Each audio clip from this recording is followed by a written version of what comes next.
രോഗികളുടെ വിസർജന ആവശ്യങ്ങളെക്കുറിച്ച് കൃത്യമായി ഓരോ ആരോഗ്യ പ്രവർത്തകരും അറിഞ്ഞിരിക്കുകയും ആവശ്യാനുസരണം രോഗികളെ സഹായിക്കുകയും ചെയ്യുക എന്നത് രോഗി പരിചരണ പ്രവർത്തനങ്ങളിൽ വളരെ പ്രധാനമാണ്. നമുക്കറിയാം അവരുടെ ഈ പറയുന്ന വിസർജന ആവശ്യങ്ങളെക്കുറിച്ച് നമ്മൾ അറിഞ്ഞിരിക്കണം. അതുപോലെ തന്നെ എന്താണ് അവർക്കൊരു ആവശ്യം വരുമ്പോൾ നമ്മൾ എന്ത് ചെയ്യണം? അവരെ സഹായിക്കുകയും വേണം. അപ്പൊ അതിൽ നമുക്ക് ആദ്യം നോക്കുവാനുള്ളത് എനിമ എന്താണെന്നാണ്. അപ്പൊ എല്ലാവർക്കും അറിയാവുന്ന കാര്യമാണ് എനിമ. എനിമ കൊടുക്കുന്നത് എങ്ങനെയാണെന്ന് അറിയാം. എങ്കിലും ഞാൻ പറയുന്നത് നമുക്കറിയാം ഇതൊരു റിഫ്രഷ്മെന്റ് ട്രെയിനിങ് ആണ്. കാരണം നിങ്ങൾക്ക് അറിയാവുന്ന കാര്യങ്ങൾ നമ്മൾ ഒരിക്കൽ കൂടെ എന്താണ് പൊടി തട്ടി എടുക്കുന്നു എന്ന് മാത്രമാണ്. അപ്പൊ ഇതെല്ലാം നിങ്ങൾക്ക് അറിയാവുന്ന കാര്യം തന്നെയാണ്. എന്നാലും നമുക്ക് എന്ത് ചെയ്യാം? ഇത് എനിമയുടെ കുറച്ച് ടൈപ്സുകൾ നമുക്ക് പഠിക്കാനുണ്ട്. കാരണം എനിമ എന്താണെന്ന് എല്ലാവർക്കും അറിയാം. പക്ഷേ ആ എനിമ ഏതൊക്കെ തരത്തിലുണ്ട് എന്ന് നമുക്ക് നോക്കാം. അപ്പൊ വിവിധ തരം എനിമകളുണ്ട്. അതിൽ ആദ്യം പറയുന്നത് എന്താണ്? പ്രധാനമായും 2 തരത്തിലാണ് എനിമകളുള്ളത്. ക്ലെൻസിങ് എനിമ എന്നും റിട്ടൻഷൻ എനിമ എന്നും പറയുന്ന 2 തരം എനിമകളാണ് ഉള്ളത്. ഇപ്പൊ നമ്മൾ കൂടുതൽ ഉപയോഗിക്കുന്ന ക്ലെൻസിങ് എനിമകളാണ് നമ്മൾ കൂടുതൽ ഉപയോഗിച്ചുകൊണ്ട് വരുന്നത്. ഈ ക്ലെൻസിങ് എനിമ എന്ന് പറഞ്ഞാൽ ഇതിന്റെ വേറൊരു പേര് ഇവാക്വന്റ് എനിമ എന്ന് പറയും. എന്താണ്? ഇവാക്വന്റ് എനിമ. അപ്പൊ ക്ലെൻസിങ് എനിമ അല്ലെങ്കിൽ ഇവാക്വന്റ് എനിമ. ഈ ഇവാക്വന്റ് എനിമ അല്ലെങ്കിൽ ക്ലെൻസിങ് എനിമയെ തന്നെ നമ്മൾ എത്രയായിട്ട് തിരിക്കുന്നു? 3 ആയിട്ടാണ് തിരിക്കുന്നത്. ആദ്യത്തത് സിമ്പിൾ ഇവാക്വന്റ് എനിമ, രണ്ടാമത്തത് മെഡിക്കേറ്റഡ് എനിമ, മൂന്നാമത്തത് കോൾഡ് എനിമ. ഈ മെഡിക്കേറ്റഡ് ഇവാക്വന്റ് എനിമയെ തന്നെ നമ്മൾ പല രീതിയിൽ തരംതിരിച്ചിട്ടുണ്ട്. ഓയിൽ എനിമ എന്നും, purgative enema, astringent enema, anti helminthic enema and carminate enema. ഇങ്ങനെയാണ് തിരിച്ചിരിക്കുന്നത്. അപ്പൊ എന്തൊക്കെയാണ്? ഒന്നും കൂടെ പറയാം. ഇവാക്വന്റ് എനിമ 3 തരത്തിലുണ്ട്. Simple evacuant enema, medicated evacuant enema, cold enema. ഇതില് മെഡിക്കേറ്റഡ് ഇവാക്വന്റ് എനിമയെ വീണ്ടും തരംതിരിച്ചിരുന്നു. എന്തൊക്കെയാണ്? Oil enema, purgative enema, astringent enema, anti helminthic enema and carminative enema. ഇനി രണ്ടാമത്തത് റിട്ടൻഷൻ എനിമ. റിട്ടൻഷൻ എനിമ വന്നിട്ട് പല രീതിയിലുണ്ട്. അതിൽ ആദ്യം വരുന്നത് സ്റ്റിമുലന്റ് എനിമ, രണ്ടാമത്തത് ന്യൂട്രിയന്റ് എനിമ, മൂന്നാമത്തത് ഇമോളിയന്റ് എനിമ, നാലാമത്തെ sedative enema and at last എന്താണ്? Anaesthetic enema. ഇതാണ് റിട്ടൻഷൻ എനിമയിൽ വരുന്നത്. ഇനി കുറച്ച് പൊതുവായ നിർദ്ദേശങ്ങൾ, അതായത് എനിമ കൊടുക്കുമ്പോഴുള്ള പൊതുവായ നിർദ്ദേശങ്ങളെ പറ്റി നമുക്ക് നോക്കാം. നമ്മൾ ഏറ്റവും കൂടുതൽ ഇമ്പോർട്ടൻസ് കൊടുക്കാറുള്ളത് ഏതാണ്? അവരുടെ സ്വകാര്യതയാണ്. കാരണം അവരെന്താണ് രോഗിയുടെ സ്വകാര്യത എന്ത് ചെയ്യുക? ഉറപ്പുവരുത്തുക. ആദ്യത്തെ ഏറ്റവും പ്രധാനപ്പെട്ട പോയിന്റാണ് അവരുടെ സ്വകാര്യത ഉറപ്പുവരുത്തുക എന്ന് പറയുന്നത്. 2 രോഗിയുടെ ഉത്കണ്ഠ കുറയ്ക്കുന്ന രീതിയിൽ പെരുമാറുക. നമ്മൾ ഒരിക്കലും അവരെ പേടിപ്പിച്ചുകൊണ്ട് നമ്മൾ ഒരു പ്രൊസീജറും ചെയ്യാൻ പാടില്ല. അവരെന്ത് ചെയ്യുക? അവരെ സാവധാനം അവരുടെ അടുത്ത് കാര്യങ്ങളൊക്കെ പറഞ്ഞ് മനസ്സിലാക്കി അവരുടെ ഉത്കണ്ഠ കുറയ്ക്കുന്ന രീതിയിൽ വേണം നമ്മൾ എന്ത് ചെയ്യാൻ വേണ്ടിയിട്ട്? രോഗിയെടുത്ത് പെരുമാറാൻ വേണ്ടിയിട്ട്. അടുത്ത് ചെയ്യാൻ പോകുന്ന പ്രവർത്തനത്തെക്കുറിച്ച് രോഗിയെ പറഞ്ഞ് മനസ്സിലാക്കുക. അതായത് നമ്മളിപ്പോ ഒരു പ്രൊസീജർ ചെയ്യാൻ പോവുകയാണ്. അപ്പൊ എന്ത് ചെയ്യണം? നമ്മൾ ആ പ്രൊസീജർ ഇത് എങ്ങനെയാണ്? ഇത് എന്തിനാണ് ചെയ്യുന്നത്? അതിനെ പറ്റിയൊക്കെ നമ്മൾ എന്ത് ചെയ്യണം? ആ രോഗിക്ക് ഒരു അവബോധം കൊടുത്തിരിക്കേണ്ടത് വളരെ ഇമ്പോർട്ടന്റ് ആയിട്ടുള്ള. കാരണം അത് അവര് എന്ത് ചെയ്യുന്നു? അവരുടെ ആ അതായത് ഈ പ്രൊസീജിയർ ചെയ്യുമ്പോൾ എനിക്കെന്തെങ്കിലും പറ്റുമോ എന്നൊരു പേടിയിലായിരിക്കും അവര് ഇരിക്കുന്നത്. അപ്പം നമ്മൾ ഈ ചെയ്യാൻ പോകുന്ന ഒരു പ്രവർത്തനത്തെക്കുറിച്ച് നമ്മൾ ഇതാണ് ചെയ്യാൻ പോകുന്നത്. ഇതുകൊണ്ട് നിങ്ങൾക്ക് ഇതാണ് എന്താണ് ഒരു ഉപകാരം ഉണ്ടാവാൻ പോകുന്നത്. അല്ലെങ്കിൽ തന്നെ ഇപ്പം ഈ എനിമ കൊടുക്കുമ്പോൾ എന്താണ് നിങ്ങളുടെ ഈ എലിമിനേഷന്റെ അതായത് നമ്മുടെ എന്താണ് ഈ ബുദ്ധിമുട്ട് അങ്ങ് മാറിക്കിട്ടും. അതായത് മലം ഇപ്പം കുറേ ദിവസം മലം പോവാതിരിക്കുന്ന പേഷ്യന്റ് കാണും. അപ്പൊ അവരൊക്കെ എന്താണ് ചിലപ്പോൾ വയറുവേദന എടുത്തിട്ടായിരിക്കുന്നത്. അപ്പം നിങ്ങളുടെ അതായത് ഈ എനിമ ഇതേപോലെ എനിമ എടുക്കുമ്പോൾ നിങ്ങളുടെ ഈ വയറുവേദന കുറയുന്നതാണ് എന്നൊക്കെ പറഞ്ഞ് മനസ്സിലാക്കി അവരുടെ ഉത്കണ്ഠ കുറയ്ക്കുന്ന രീതിയിൽ വേണം നമ്മൾ പെരുമാറാൻ വേണ്ടിയിട്ട്. അടുത്ത 4-മത്തെ പോയിന്റ്, എനിമ കൊടുക്കുന്നതിന് വേണ്ടിയുള്ള ടേബിളിൽ റബ്ബർ ഷീറ്റ് വിരിക്കുക. അതായത് എവിടെ വെച്ചാണോ നമ്മൾ എനിമ കൊടുക്കുന്നത് ആ ടേബിളിൽ നമ്മൾ എന്ത് ചെയ്യുക? ആദ്യം റബ്ബർ ഷീറ്റ് വിരിക്കുക. രോഗിക്കും കൊടുക്കുന്ന ആളിനും സൗകര്യപ്രദമായ രീതിയിൽ എനിമ ടേബിൾ ക്രമീകരിക്കുക. അതായത് അവർക്കും കംഫർട്ട് ആയിരിക്കണം. നമ്മൾ കൊടുക്കാൻ പോകുന്ന എന്താണ് എനിമ കൊടുക്കാൻ പോകുന്ന നമ്മൾക്കും എന്തായിരിക്കണം? അവിടെ കംഫർട്ട് ആയിരിക്കണം. അതായത് 2 പേർക്കും സൗകര്യപ്രദമായ രീതിയിൽ വേണം നമ്മൾ എന്ത് ചെയ്യാൻ വേണ്ടിയിട്ട്? ആ ടേബിൾ ക്രമീകരിക്കാൻ വേണ്ടിയിട്ട്. ഇനി അത് കഴിഞ്ഞിട്ട് രോഗിയെ നമ്മൾ എന്ത് ചെയ്യുക? ഇടതുവശം ചരിച്ച് കിടത്തി വലത് കാൽമുട്ട് മടക്കി വയ്ക്കുക. അതായത് എനിമ കൊടുക്കാൻ വേണ്ടിയിട്ടുള്ള പൊസിഷൻ ആണ് അവർ പറയുന്നത്. അതായത് ഇടതുവശം ചരിച്ച് കിടത്തി വലത് കാൽമുട്ട് മടക്കി വയ്ക്കുക. അത് കഴിഞ്ഞിട്ട് നമ്മൾ ഏറ്റവും പ്രധാനപ്പെട്ട, അതായത് നമ്മൾ എന്താണ് ഇൻഫെക്ഷൻ പ്രിവെൻഷനിൽ ഏറ്റവും പ്രധാനമായി നമ്മൾ പറയുന്ന കൈകൾ കഴുകുക. കാരണം എന്താണ്? എന്ത് പ്രൊസീജിയർ ചെയ്യാൻ പോകുമ്പോഴും നമ്മൾ എന്ത് ചെയ്യുക? ഹാൻഡ് വാഷിംഗ് ഇമ്പോർട്ടന്റ് ആണ്. നമ്മൾ എന്ത് ചെയ്യുക? കൈകൾ നല്ല ശുചിയായി കൈകൾ കഴുകുക. ആവശ്യമായ വ്യക്തി സുരക്ഷാ ഉപാധികൾ ധരിക്കുക.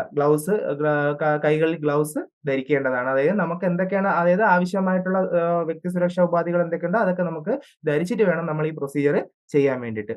അടുത്ത് മലദ്വാരം മാത്രം പുറത്ത് കാണത്തക്ക രീതിയിൽ രോഗിയെ കവർ ചെയ്യുക. അപ്പം രോഗി അതിങ്ങനെ ഈ പറയുന്ന രീതിയിൽ രോഗിയെ കിടത്തി കഴിഞ്ഞ ശേഷം അവരുടെ മലദ്വാരം മാത്രം പുറത്ത് കാണത്തക്ക രീതിയിൽ വേണം എന്ത് ചെയ്യുക? കവർ ചെയ്ത് രോഗിയെ കിടത്തുക. അടുത്ത് ബെഡ് പാൻ അടുത്ത് തന്നെ ക്രമീകരിക്കുക. അതായത് നമ്മുടെ അടുത്ത് തന്നെ എന്ത് ചെയ്യണം? ബെഡ് പാനും എടുത്ത് വച്ചിരിക്കണം. പിന്നെ ഏത് തരം എനിമയാണോ ഉപയോഗിക്കുന്നത് അത് എന്ത് ചെയ്യുക? നമ്മള് റെഡിയാക്കി വയ്ക്കുക. ഇനി ആ റെക്ടൽ ട്യൂബിന്റെ അഗ്രഭാഗം എന്ത് ചെയ്യുക? ഗ്ലിസറിൻ അല്ലെങ്കിൽ ജെല്ലി ഉപയോഗിച്ച് ലൂബ്രിക്കേറ്റ് ചെയ്യുക. ഇനി ഈ റെക്ടൽ ട്യൂബ് ഉള്ളിലേക്ക് കയറ്റുന്ന സമയത്ത് ശ്വാസം ഉള്ളിലേക്ക് എടുത്ത് പിടിച്ചു നിർത്താൻ നിർദ്ദേശിക്കണം. അത് കഴിഞ്ഞിട്ട് സൊല്യൂഷൻ മുഴുവനായി അതായത് നമ്മള് കൊടുക്കാൻ പോകുന്ന എനിമ സൊല്യൂഷൻ മുഴുവനായി എന്ത് ചെയ്യുക? മലദ്വാരത്തിനുള്ളിലേക്ക് കടത്തിവിടുക. കുറച്ച് വരെയെങ്കിലും രോഗിയെ അതേ പൊസിഷനിൽ തന്നെ കിടത്തുക. അതായത് ഈ എനിമ സൊല്യൂഷൻ മുഴുവനായിട്ട് നമ്മൾ മലദ്വാരത്തിനകത്തേക്ക് കടത്തി വിട്ടതിന് ശേഷം ആ പൊസിഷൻ അതായത് കുറച്ച് നേരമെങ്കിലും എന്ത് ചെയ്യുക? ആ പൊസിഷനിൽ തന്നെ നമ്മൾ എന്ത് ചെയ്യുക? രോഗിയെ ആ പൊസിഷനിൽ തന്നെ കിടത്തേണ്ടതാണ്. ഇനി ഇത് കൊടുത്ത് കഴിഞ്ഞിട്ട് എന്താണ് ചെയ്യണത്? അവർക്ക് ആവശ്യമെങ്കിൽ അവര് പറയും. ഇതേപോലെ ബെഡ് പാൻ നൽകുക. അത് കഴിഞ്ഞിട്ട് രോഗിയെ ടോയ്ലറ്റിൽ പോകുന്നതിന് അതായത് എനിമ കൊടുത്തു കഴിഞ്ഞിട്ട് കുറച്ച് കഴിയുമ്പോൾ എന്താണ് അവര് തന്നെ നമ്മുടെ അടുത്ത് പറയും. ഇതേപോലെ സിസ്റ്റർ ടോയ്ലറ്റിൽ പോകണമെന്ന് പറയും. അപ്പൊ അങ്ങനെ പറയുന്നവരെ ടോയ്ലറ്റിൽ പോകാൻ സഹായിക്കുക. ഇല്ല ബെഡ് പാൻ ആവശ്യമുള്ളവർക്ക് ബെഡ് പാൻ നൽകുക. എനിമ നൽകുന്നതിന് ഉപയോഗിച്ച ബെഡ് അത് കഴിഞ്ഞിട്ട് എല്ലാം കഴിഞ്ഞിട്ട് എന്ത് ചെയ്യുക? നമ്മുടെ എനിമ നൽകാൻ ഉപയോഗിച്ച ബെഡും പരിസരവും എന്ത് ചെയ്യുക? വൃത്തിയാക്കുക. അതുപോലെ നമ്മൾ ഉപയോഗിച്ച ഗ്ലൗസ്, മറ്റുള്ള വസ്തുക്കൾ ഇവ അംഗീകൃതമായ രീതിയിൽ തന്നെ നിർമ്മാർജ്ജനം ചെയ്യുക. ഇനി അതുപോലെ ഒരു ഏറ്റവും ഇമ്പോർട്ടന്റ് ആയിട്ടുള്ള കാര്യമാണ് സിറ്റ്സ് ബാത്ത്. നമുക്കറിയാം സിറ്റ്സ് ബാത്ത് എന്താണ് സിറ്റ്സ് ബാത്ത് എന്തിനൊക്കെയാണ് നമ്മൾ ഉപയോഗിക്കുന്നത്? കൂടുതലും നമ്മൾ ഹെമറോയിഡുകളിലൊക്കെയാണ് നമ്മൾ എന്താണ് സിറ്റ്സ് ബാത്ത് കൊടുക്കുന്നത്. ഹെമറോയിഡുകൾ, മലാശയ ശസ്ത്രക്രിയ, മലദ്വാരത്തിൽ വിള്ളൽ, ഫിഷർ അതാണ് മലദ്വാരം വിള്ളല്. പിന്നെ പ്രോക്ടോസ്കോപ്പ് പരിശോധനകൾക്ക് ശേഷമോ അതുകൂടാതെ ഗർഭാശയം, വൃക്ക സംബന്ധമായി അനുഭവപ്പെടുന്ന വേദന ഈ അവസ്ഥകളിലും ഇത്തരം വേദന അല്ലെങ്കിൽ അണുബാധ, വീക്കം എന്നിവ ഒഴിവാക്കുന്നതിന് നമ്മൾ എന്ത് ചെയ്യുന്നു? സിറ്റ്സ് ബാത്ത് ഉപയോഗിച്ചു വരുന്നു. ഇതിന്റെ ഗുണഫലം എന്ന് പറയുന്നത് എന്താണ്? മലാശയ ഭാഗത്തെ കോശങ്ങൾക്ക് വിള്ളൽ അതായത് ഫിഷറോ മുറിവോ എന്തെങ്കിലും ഉണ്ടായിക്കഴിഞ്ഞാൽ അതിൽ നിന്നും ഉണ്ടാകുന്ന വേദന നമുക്ക് എന്ത് ചെയ്യാൻ പറ്റും? ഇങ്ങനെ സിറ്റ്സ് ബാത്ത് ചെയ്യുന്നതിലൂടെ നമുക്ക് വേദനയിൽ നിന്ന് മോചനം കിട്ടുന്നതാണ്. ഇത് ഹെമറോയിഡുകൾ, മലദ്വാരം വിള്ളൽ, ഫിഷർ അല്ലെങ്കിൽ പ്രസവശേഷം തുടങ്ങിയ അവസരങ്ങളിലൊക്കെ ചെയ്യാൻ കഴിയുന്നതാണ്. ഇനി ആർത്തവം തുടങ്ങാൻ പ്രചോദനം നൽകുന്നതിനും എന്ത് സഹായിക്കുന്നു? സിറ്റ്സ് ബാത്ത് സഹായിക്കുന്നു. മുറിവുകളിലെ അഴുക്കും മൃതകോശങ്ങളും ഇളകി മുറിവ് ഉണങ്ങുന്നതിനും ത്വരിതപ്പെടുത്തുന്നതിനും എന്ത് ചെയ്യുന്നു? സിറ്റ്സ് ബാത്ത് സഹായിക്കുന്നു. അതുപോലെ തന്നെ മൂത്രതടസ്സം ഉള്ളവരിൽ അത് മാറുവാനും എന്ത് സഹായിക്കുന്നു? സിറ്റ്സ് ബാത്ത് സഹായിക്കുന്നു. ഇനി സിറ്റ്സ് ബാത്ത് എങ്ങനെ എടുക്കാമെന്ന് നമുക്ക് നോക്കാം. സിറ്റ്സ് ബാത്ത് ചെയ്യാൻ ഉപയോഗിക്കുന്ന ബക്കറ്റ് അല്ലെങ്കിൽ ബാത്ത് ബേസിൻ നന്നായിട്ട് കഴുകി വൃത്തിയാക്കുക. ആ കഴുകി വൃത്തിയാക്കിയതിൽ എന്താണ് ചൂടുവെള്ളം എടുക്കുക. ഇനി ഇതിലെ ഏറ്റവും ഇമ്പോർട്ടന്റ് ആയിട്ടുള്ള കാര്യം എന്ന് പറയുന്നത് ഈ വെള്ളം അതായത് വെള്ളത്തിന്റെ താപനില എത്രയാണെന്ന് നമ്മൾ അറിഞ്ഞിരിക്കണം. അത് വളരെ ഇമ്പോർട്ടന്റ് ആണ്. കാരണം താപനില 99 ഡിഗ്രി ഫാരൻഹീറ്റിനും 102 ഡിഗ്രി ഫാരൻഹീറ്റിനും ഇടയിലാണെന്ന് നമ്മൾ ഉറപ്പുവരുത്തുക. അതായത് നമ്മൾ എന്താണ് കൂടുതൽ ചൂട് കൂടി പോകരുത്. അതുകൊണ്ട് നമ്മുടെ എന്താണ് കൈകൊണ്ട് നമ്മളിങ്ങനെ തൊട്ട് നോക്കുക. അതായത് ചൂട് കൂടുതലാണോ എന്നൊക്കെ നമ്മൾ എന്ത് ചെയ്യുക? കറക്റ്റ് ആയിട്ട് നോക്കുക. പക്ഷെ നമ്മൾ അറിഞ്ഞിരിക്കണം എത്ര താപനില എത്രയാണ് ആ വാട്ടറിന്റെ ടെമ്പറേച്ചർ എത്രയാണെന്ന് നമ്മൾ കറക്റ്റ് ആയിട്ട് അറിഞ്ഞിരിക്കണം. അത് വളരെ ഇമ്പോർട്ടന്റ് ആണ്. എത്രയാണെന്ന് വെച്ചാൽ താപനില എത്രയാണ്? 99 ഡിഗ്രി ഫാരൻഹീറ്റിനും 102 ഡിഗ്രി ഫാരൻഹീറ്റിനും ഇടയിലാണെന്ന് നമ്മൾ എന്ത് ചെയ്യുക? ഉറപ്പുവരുത്തുക. ഇനി ആ ചൂടുവെള്ളത്തിലേക്ക് നമുക്ക് വേണമെങ്കിൽ ഒരു അല്പം ഉപ്പ് ചേർക്കാം. എപ്സം സാൾട്ട് ലഭ്യമാണെങ്കിൽ അത് ഉപയോഗിക്കുന്നത് നല്ലതായിരിക്കും. ഇനി ഹെമറോയിഡുകൾ ചുരുങ്ങി ഉണങ്ങുന്നതിനും അതിനെ തുടർന്നുള്ള ആരോഗ്യ പ്രശ്നങ്ങൾ കുറയ്ക്കുന്നതിനും ഇതുവഴി സഹായിക്കുന്നു. അതായത് ഈ സിറ്റ്സ് ബാത്ത് എന്തിനാണ് നമ്മൾ ഈ സിറ്റ്സ് ബാത്ത് ചെയ്യുന്നത്? നമുക്കറിയാം കൂടുതലും ഞാൻ പറയാം ഇപ്പൊ നിങ്ങൾ കണ്ടിട്ടുണ്ടെങ്കിൽ ഈ ഹെമറോയിഡ് പേഷ്യൻസിനൊക്കെയാണ് നമ്മൾ കൂടുതൽ സിറ്റ്സ് ബാത്ത് ഡോക്ടർ എഴുതുന്നത്. അപ്പം ഹെമറോയിഡുകൾ ചുരുങ്ങി ഉണങ്ങുന്നതിനും അതുകൊണ്ടുള്ള ആരോഗ്യ പ്രശ്നങ്ങൾ കുറയ്ക്കുന്നതിനൊക്കെ ഇത് സഹായിക്കുന്നതാണ്. പിന്നെ എത്ര നേരം പിടിക്കണമെന്ന് ചോദിച്ചു കഴിഞ്ഞാൽ 20 തൊട്ട് 30 മിനിറ്റ് വരെയാണ് ചൂടുവെള്ളത്തിൽ നമ്മൾ എന്താണ് സിറ്റ്സ് ബാത്ത് പിടിക്കേണ്ടത്. സമയവും വളരെ ഇമ്പോർട്ടന്റ് ആണ്. 20 മുതൽ 30 മിനിറ്റ് വരെ ചൂടുവെള്ളത്തിൽ വരെയുള്ള ഭാഗം അതായത് നമ്മുടെ നിതംബം മുഴുവനും മുങ്ങിയിരിക്കത്തക്ക വിധത്തിൽ വേണം നമ്മൾ എന്ത് ചെയ്യാൻ വേണ്ടി സിറ്റ്സ് ബാത്ത് എടുക്കേണ്ടത്. ഇനി ഈ സിറ്റ്സ് ബാത്ത് കൊടുത്തുകൊണ്ടിരിക്കുന്ന സമയത്ത് എന്താണ് നമ്മൾ കൊടുത്തുകൊണ്ടിരിക്കുന്ന ആ രോഗിക്ക് എന്താണ് ക്ഷീണമോ മറ്റ് വേറെ എന്തെങ്കിലും ഒരു അസ്വസ്ഥത എന്തെങ്കിലും ഉണ്ടാകുന്നുണ്ടോ നമ്മൾ നോക്കണം. സിറ്റ്സ് ബാത്ത് കൊടുത്തിട്ട് നമ്മൾ അങ്ങ് ഇറങ്ങി പോകരുത്. എന്താണ് നമ്മൾ അവരെ കൂടെ നിന്ന് അവർക്ക് എന്തെങ്കിലും ക്ഷീണം തോന്നുന്നുണ്ടോ അതോ വേറെ എന്തെങ്കിലും തലകറക്കം പോലെ എന്തെങ്കിലും ഉണ്ടാവുന്നുണ്ടോ എന്നൊക്കെ നമ്മൾ സൂക്ഷ്മമായി നിരീക്ഷിക്കേണ്ടതുണ്ട്. അതുപോലെ ഡോക്ടറുടെ നിർദ്ദേശപ്രകാരമുള്ള ദിവസങ്ങൾ നിർദ്ദേശ സമയക്രമത്തിൽ തന്നെ സിറ്റ്സ് ബാത്ത് ചെയ്യുക. അതായത് ഡോക്ടർ ഇപ്പൊ ഒരു ദിവസം ഇത്ര സിറ്റ്സ് ബാത്ത് പിടിക്കണം എന്ന് പറയുകയാണെങ്കിൽ എന്താണ് നമ്മൾ ആ നിർദ്ദേശപ്രകാരമുള്ള ദിവസങ്ങളിൽ തന്നെ നമ്മൾ എന്ത് ചെയ്യുക? ആ നിർദ്ദേശിച്ചിട്ടുള്ള സമയത്തിൽ തന്നെ നമ്മൾ എന്ത് ചെയ്യുക? സിറ്റ്സ് ബാത്ത് തുടരുക.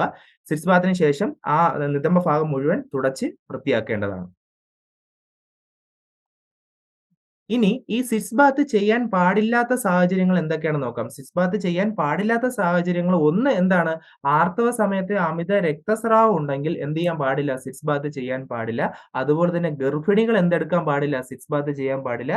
പിന്നെ ഹൃദയ സംബന്ധമായ രോഗമുള്ളവർ എന്ത് ചെയ്യാൻ പാടില്ല? സിറ്റ്സ് ബാത്ത് ചെയ്യാൻ പാടില്ല. അതുപോലെ വേറെ എന്തെങ്കിലും സന്ദർഭങ്ങൾ ദാറ്റ് മീൻസ് എന്താണ് ഈ ബ്ലീഡിംഗ് പോലുള്ള രക്തസ്രാവം ഉള്ളപ്പോഴൊന്നും നമ്മൾ എന്തെടുക്കാൻ പാടില്ല? സിറ്റ്സ് ബാത്ത് എടുക്കാൻ പാടില്ല. അപ്പൊ ഇത്രയാണ് സിറ്റ്സ് ബാത്തിൽ പറയാനുള്ളത്. സിറ്റ്സ് ബാത്ത് ഞാൻ ഒന്നും കൂടെ പറയാം. സിറ്റ്സ് ബാത്തിൽ ഏറ്റവും പ്രധാനപ്പെട്ട കാര്യം എന്ന് പറഞ്ഞാൽ എന്താണ്? നമ്മുടെ ആ വെള്ളത്തിന്റെ താപനില ഒരിക്കൽ കൂടെ പറയുന്നു. വെള്ളത്തിന്റെ താപനില 99 ഡിഗ്രി ഫാരൻഹീറ്റിനും 102 ഡിഗ്രി ഫാരൻഹീറ്റിനും ഇടയിലാണെന്ന് നമ്മൾ ഉറപ്പുവരുത്തുക. അതുപോലെ തന്നെ എത്ര മിനിറ്റ് പിടിക്കണം അതും വളരെ ഇമ്പോർട്ടന്റ് ആണ്. ഇപ്പൊ നാളെ നമ്മുടെ അടുത്ത് ഒരാളടുത്തൊന്ന് ചോദിക്കുകയാണ്. ഇപ്പൊ ഇതേപോലെ സിറ്റ്സ് ബാത്ത് ചെയ്യാൻ ഇതേപോലെ വീടിന്റെ അടുത്തുള്ള ഒരാളും നമ്മൾ ചോദിക്കുകയാണ്. സിറ്റ്സ് ബാത്ത് എത്ര സമയമാണ് നമ്മൾ പിടിക്കേണ്ടതെന്ന് ഒരാൾ ഇതേപോലെ ചോദിച്ചു കഴിഞ്ഞാൽ നമ്മൾ പറഞ്ഞു കൊടുക്കുക അറിഞ്ഞിരിക്കണം. എത്രയാണ്? 20 തൊട്ട് 30 മിനിറ്റ് വരെയാണ് നമ്മൾ എന്ത് പിടിക്കേണ്ടത്? സിറ്റ്സ് ബാത്ത് പിടിക്കേണ്ടത്. അതുപോലെ തന്നെ നമ്മൾ ആ ടെമ്പറേച്ചറും എത്രയാണ്? താപനില 99 ഡിഗ്രി ഫാരൻഹീറ്റിനും 102 ഡിഗ്രി ഫാരൻഹീറ്റിനും ഇടയിലാണെന്ന് നമ്മൾ ഉറപ്പ് വരുത്തേണ്ടതാണ്. ഇനി അടുത്ത് യൂറിനറി കത്തീഡ്രൈസേഷനെ പറ്റിയാണ് പറയുന്നത്. നമുക്കറിയാം നിങ്ങൾക്ക് എല്ലാവർക്കും അറിയാം യൂറിനറി കത്തീഡ്രൈസേഷൻ നിങ്ങളെല്ലാവരും എന്താണ് അസിസ്റ്റ് ചെയ്ത പ്രൊസീജിയർ ആണ് ഈ കത്തീഡ്രൈസേഷൻ എന്നുള്ളത്. ഇതിൽ ഏറ്റവും പ്രധാനമായും ശ്രദ്ധിക്കേണ്ടതെന്ന് വെച്ചാൽ പെട്ടെന്ന് മീൻസ് എന്താണ് രോഗിക്ക് ഇപ്പം നമ്മുടെ ഒരു ചെറിയൊരു അശ്രദ്ധ കൊണ്ട് പെട്ടെന്ന് എന്ത് ചെയ്യാം? രോഗിക്ക് ഒരു അണുബാധ ഉണ്ടാവാൻ പറ്റിയ ഒരു പ്രൊസീജിയറാണ്. കാരണം പെട്ടെന്ന് അണുബാധ ഉണ്ടാവാൻ സാധ്യതയുള്ള ഒരു പ്രൊസീജിയറാണ് ഈ പറയുന്ന കത്തീഡ്രൈസേഷൻ. കാരണം എന്താണ് അത്രയും എന്താണ് സ്റ്റെറൈൽ പ്രൊസീജിയറിൽ വേണം നമ്മൾ എന്താണ് കത്തീഡ്രൈസേഷൻ നടത്താൻ വേണ്ടിയിട്ട്. ഇനി നമുക്കറിയാം കത്തീറ്റർ ഇടുന്നത് എപ്പോഴൊക്കെയാണ്? ഈ മൂത്ര തടസ്സം ഉള്ളവർക്കോ മൂത്രാശയ സംബന്ധമായ എന്തെങ്കിലും അസുഖം ഉള്ളവർക്കോ താൽക്കാലികമായി എന്താണ് ഒരു ചുരുങ്ങിയ കാലയളവിലേക്കാണ് ഈ പറയുന്ന കത്തീറ്റർ ഇടുന്നത്. മൂത്രനാളിയിലൂടെ മൂത്രാശയത്തിലേക്ക് എത്തുന്ന രീതിയിലാണ് നമ്മൾ എന്താണ് ഈ കത്തീറ്റർ കടത്തിവിടുന്നത്. കത്തീറ്റർ ഇടുന്നതിന് എന്താണ് സാധാരണ അണുവിമുക്തമാക്കിയ വസ്തുക്കൾ ഉപയോഗിച്ചാണ് നമ്മൾ ഈ പ്രക്രിയ നടത്തുന്നത്. അതായത് എന്താണ് ഫുള്ള് സ്റ്റെറിലൈസേഷൻ ചെയ്ത എന്താണ് ആർട്ടിക്കിൾസ് എല്ലാം ഉപയോഗിച്ചിട്ടാണ് നമ്മൾ കത്തീറ്റർ ഇടുന്നത്. ഇതിനു വേണ്ടി തയ്യാറാക്കുന്ന സാധന സാമഗ്രികളും എന്താണ് അത്തരത്തിലുള്ളതായിരിക്കണം. അതായത് അണുവിമുക്തമാക്കിയ വസ്തുക്കൾ ഉപയോഗിച്ച് മാത്രമേ നമ്മൾ എന്ത് പ്രക്രിയ നടത്താവൂ? ഈ പറയുന്ന കത്തീഡ്രൈസേഷൻ നടത്താവൂ. ഡോക്ടറോ നഴ്സോ ആയിരിക്കും കത്തീറ്റർ ഇടുന്നത്. അവരെ സഹായിക്കുക എന്നതാണ് നഴ്സിംഗ് അസിസ്റ്റന്റിന്റെ പ്രധാന ചുമതല. ഇനി ഈ കത്തീഡ്രൈസേഷനിൽ ആവശ്യമായ സാധനങ്ങൾ എന്തൊക്കെയാണ്? എന്തൊക്കെ സാധന സാമഗ്രികളാണ് നമ്മൾ ഈ കത്തീഡ്രൈസേഷൻ ഉപയോഗിക്കുന്നതെന്ന് നമുക്ക് നോക്കാം. ആദ്യം എന്താണ്? നമുക്കറിയാം പറഞ്ഞിരിക്കുന്ന അളവിലുള്ള കത്തീറ്ററാണ് നമ്മൾ ആദ്യം എന്താണ് കത്തീറ്റർ പറഞ്ഞിരിക്കുന്ന അളവിലുള്ള കത്തീറ്റർ ഉണ്ടായിരിക്കണം. പിന്നെ ട്രേകൾ അണുവിമുക്തമാക്കിയ ട്രേകളും വേണം, അല്ലാത്ത ട്രേകളും വേണം. പിന്നെ പഞ്ഞി, പാഡുകൾ എല്ലാം എന്താണ് അണുവിമുക്തമാക്കിയ പഞ്ഞി, പാഡുകൾ വേണം. പിന്നെ ചെറിയ പാത്രങ്ങൾ, ബൗളുകൾ എല്ലാം എന്താണ് അണുവിമുക്തമാക്കിയ ചെറിയ പാത്രങ്ങൾ, ബൗളുകൾ വേണം. ആർട്ടറി ഫോർസെപ്സ് വേണം, തമ്പ് ഫോർസെപ്സ് വേണം. അതെല്ലാം അണുവിമുക്തമാക്കിയതാണ്. പിന്നെ ബീറ്റാഡിൻ ലായനി, സ്റ്റെറൈൽ വാട്ടർ, സിറിഞ്ചുകൾ, ലൂബ്രിക്കന്റുകൾ, പിന്നെന്താണ് യൂറോ ബാഗുകൾ, യൂറിനൽ ബെഡ് പാൻ എന്നിവ, കയ്യുറകൾ. അതെല്ലാം നമുക്ക് എന്താണ് ഈ കത്തീഡ്രൈസേഷൻ എന്ന പ്രൊസീജിയറിന് ആവശ്യമായ സാധന സാമഗ്രികളാണ്. ഇനി കത്തീറ്റർ ഇടുമ്പോൾ നമ്മൾ പ്രത്യേകം ശ്രദ്ധിക്കേണ്ട കുറച്ച് കാര്യങ്ങളുണ്ട്. ഒന്നെന്താണ്? അവശ്യ സാമഗ്രികൾ കൃത്യമായി എന്താണ് അണുവിമുക്തമാക്കിയതും അല്ലാത്തതുമായ ട്രേകളിൽ ഒരുക്കി വെക്കേണ്ടതാണ്. കാരണം അണുവിമുക്തമാക്കിയ സാധനങ്ങളെല്ലാം എന്താണ് ഒരു ട്രേയില് കറക്റ്റ് എന്താണ് കറക്റ്റ് ആയിട്ട് എന്താണ് സ്റ്റെറിലൈസേഷൻ കഴിഞ്ഞ സാധനങ്ങളെല്ലാം ഒരു ട്രേയിലും അല്ലാത്ത സാധനങ്ങളെല്ലാം മറ്റൊരു ട്രേയിലും ഒരുക്കി വെക്കേണ്ടതാണ്. അണുവിമുക്തമായ പഞ്ഞി, പാഡുകൾ, കവർ പൊട്ടിച്ച കത്തീറ്റർ, സിറിഞ്ചുകൾ, ബീറ്റാഡിൻ, നോർമൽ സലൈൻ, ഫോർസെപ്സുകൾ എന്നിവ അണുവിമുക്തമാക്കിയ ട്രേയിൽ തന്നെ ക്രമീകരിക്കുക. മാറിപ്പോകരുത്. അണുവിമുക്തമാക്കിയ ട്രേയിൽ എന്താണ് ഈ പറയുന്ന എന്തൊക്കെയാണ്? പഞ്ഞി, അണുവിമുക്തമാക്കിയ പഞ്ഞി, പാഡുകൾ, കവർ പൊട്ടിച്ച കത്തീറ്റർ, സിറിഞ്ചുകൾ, ബീറ്റാഡിൻ, നോർമൽ സലൈൻ, ഫോർസെപ്സുകൾ എന്നിവയെല്ലാം അണുവിമുക്തമാക്കിയ ട്രേയിൽ തന്നെ ക്രമീകരിക്കുക. കത്തീറ്റർ ആവശ്യമുള്ള സമയത്ത് മാത്രം കവറിൽ നിന്ന് പുറത്തെടുക്കുക. ബാക്കിയുള്ള കാര്യങ്ങൾ, ബാക്കി അല്ലാത്തവ ഇതിൽ വരാത്തവയെല്ലാം നമ്മൾ എന്താണ് ഒരു വൃത്തിയാക്കിയ ട്രേയിൽ ക്രമീകരിക്കുക. കത്തീറ്റർ ഇടുമ്പോൾ സഹായിക്കാൻ നിൽക്കുന്നവർ കൈയുറകൾ ധരിക്കണം. നമുക്കറിയാം ക്രോസ് ഇൻഫെക്ഷൻ വരാം. അതുപോലെ തന്നെ എന്താണ് ഏറ്റവും പ്രധാനമായിട്ട് എന്താണ് നമ്മൾ എന്താണ് ഈ കത്തീറ്റർ ഇടുന്ന രോഗികൾക്ക് എന്ത് വരാൻ സാധ്യതയുണ്ട്? നമ്മുടെ ഒരു ചെറിയ അശ്രദ്ധ മൂലം അവർക്ക് എന്ത് വരാൻ സാധ്യതയുണ്ട്? ഇൻഫെക്ഷൻ വരാനുള്ള സാധ്യത കൂടുതലാണ്. അതുകൊണ്ട് തീർത്തും എന്താണ് നല്ല എല്ലാം എന്താണ് സ്റ്റെറിലൈസ് ചെയ്ത സാമഗ്രികൾ മാത്രമേ നമ്മൾ എന്തിന് ഉപയോഗിക്കാവൂ? കത്തീറ്ററൈസേഷന് ഉപയോഗിക്കാവൂ. അതുപോലെ കത്തീഡ്രൈസേഷൻ പ്രൊസീജിയർ നമ്മൾ ചെയ്തുകൊണ്ടിരിക്കുന്ന സമയത്ത് ഏതെങ്കിലും സാധന സാമഗ്രികൾ തീർന്നാൽ നമ്മൾ എന്ത് ചെയ്യുക? ഉടൻ തന്നെ അത് തന്നെ ലഭ്യമാക്കുക. ഇപ്പൊ പാഡുകൾ ഇപ്പൊ അതിൽ വെച്ചിരിക്കുന്ന ട്രേയിൽ വെച്ചിരിക്കുന്ന പാഡുകൾ ചിലപ്പോൾ തീർന്നു പോകും. അപ്പഴ് തന്നെ നമ്മൾ എന്ത് ചെയ്യുക? ആ സമയത്ത് തന്നെ എന്താണ് അത് ഇത് പാഡുകളെല്ലാം ലഭ്യമാക്കുക. അതുപോലെ തയ്യാറാക്കി വെച്ചിരിക്കുന്ന അണുവിമുക്ത ട്രേകളിലേക്ക് സാധനങ്ങൾ എടുത്ത് വെക്കുമ്പോൾ ചീറ്റിൽ ഫോർസെപ്സ് കൊണ്ട് മാത്രമേ നമ്മൾ എന്ത് ചെയ്യാവൂ? അതില് ഈ അണുവിമുക്തമാക്കിയ ട്രേകളിലേക്ക് സാധനങ്ങൾ എടുത്ത് വെക്കാവൂ. അത് വളരെ ഇമ്പോർട്ടന്റ് ആണ്. പെട്ടെന്ന് നമ്മളെ കൈകൊണ്ടൊന്നും ഒന്നും എടുത്ത് കൊടുക്കരുത്. പകരം എന്താണ് അവിടെ ചീറ്റിൽ ഫോർസെപ്സ് കാണും.